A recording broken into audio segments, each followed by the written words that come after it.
Destination, the real horror stories by Daniel Ahmed.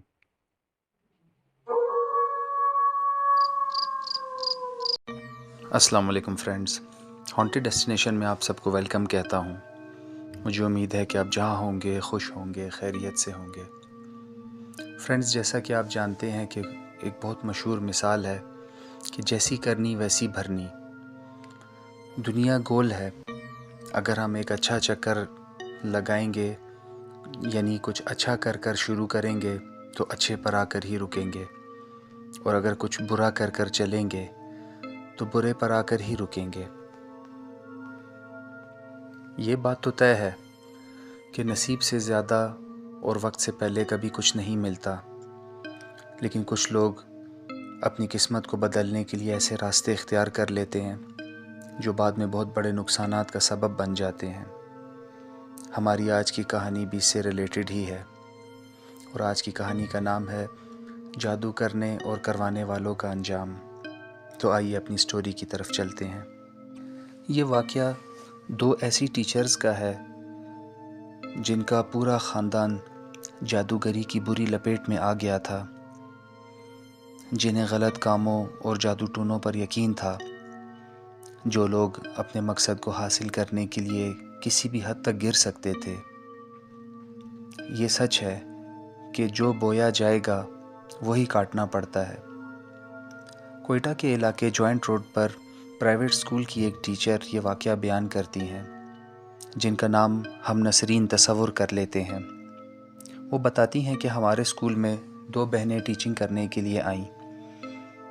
حالانکہ حلیے سے ایسا لگتا تھا کہ وہ کسی خوشحال گھرانے سے تعلق نہیں رکھتی ہیں، اور ان سے بات چیت ہونے کے بعد یہ پتہ چلا کہ ہمارے علاقے میں ہی وہ ان کی رہائش ہے، یعنی وہ کوئی زیادہ دور کی رہنے والی نہیں ہیں۔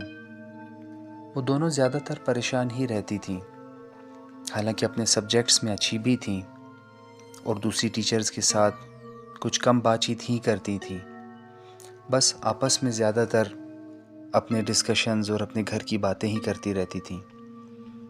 نسرین کہتی ہیں کہ وہ اپنے پرس ہمیشہ اپنے پاس ہی رکھا کرتی تھیں، ہر وقت ان کے ہاتھ میں، یا جب جہاں بیٹھتی تھیں اپنے ساتھ ہی رکھ لیا کرتی تھیں۔ میں نے اکثر انہیں اسکول کے گارڈن اور فلاور پاٹس کے آس پاس پھرتے ہوئے دیکھا تھا، جیسے وہ کچھ دفنانے کی کوشش کرتی ہوں مگر کر نہ پاتی تھیں۔ میں نے اس چیز پر کبھی اتنا دھیان نہیں دیا تھا۔ ایک دن میں اپنے پیریڈ سے فارغ ہو کر سٹاف روم میں آئی۔ اتفاق سے سٹاف روم میں کوئی بھی نہیں تھا۔ میں جیسے ہی اندر داخل ہوئی تو ایک بہت ہی گندی بدبو میری ناک سے ٹکرائی۔ میں نے یہاں وہاں دیکھا پر زمین پر، کرسیوں پہ کہیں کچھ نہیں تھا، یعنی سب کچھ صاف ہی نظر آ رہا تھا۔ پھر میں نے واٹر کولر کو کھول کر دیکھا تو وہ بھی بالکل صاف ستھرا تھا۔ پھر میری نظر ٹیبل پر پڑے ہوئے پرس پر پڑی۔ میں پرس کے قریب جا کر کھڑی ہو گئی۔ کچھ سیکنڈ کھڑے رہنے کے بعد وہی بدبو مجھے زیادہ محسوس ہونے لگی۔ اپنے خدشے کو دور کرنے کے لیے میں نے جھک کر پرس کو کچھ قریب سے سونگھا اور چکرا کر رہ گئی۔ یہ گندی بدبو اسی پرس میں سے ہی آ رہی تھی۔ مجھ سے رہا نہ گیا۔ میں نے ذرا سا پرس کی زپ کو کھول کر دیکھا تو ایک مرا ہوا الو کاغذ میں لپٹا ہوا اس میں پڑا ہوا تھا۔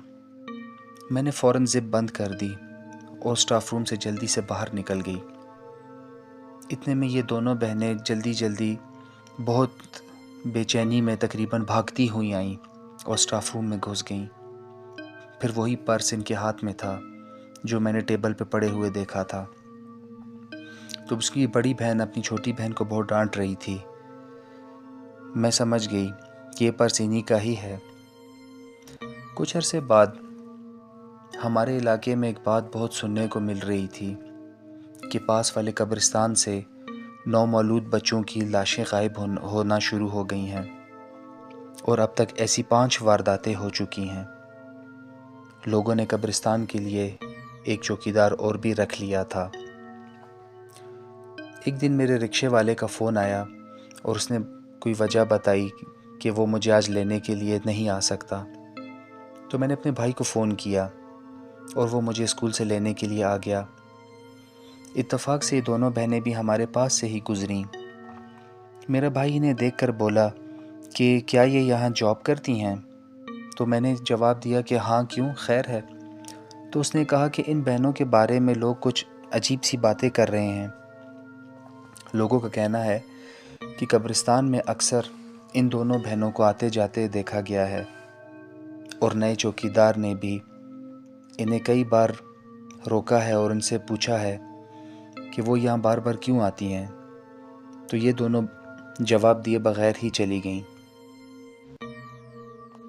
کچھ ہی عرصہ گزرا، پھر ایک دن یہ دونوں بہنیں بہت خوش اسکول آئیں اور سب کو بتانے لگیں کہ ہمارا بڑا بھائی جو گھر چھوڑ کر چلا گیا تھا واپس آ گیا ہے۔ آہستہ آہستہ ان کے گھر میں خوشیاں آنے لگیں، ان کے فائنینشیل حالات اچھے ہونے لگے۔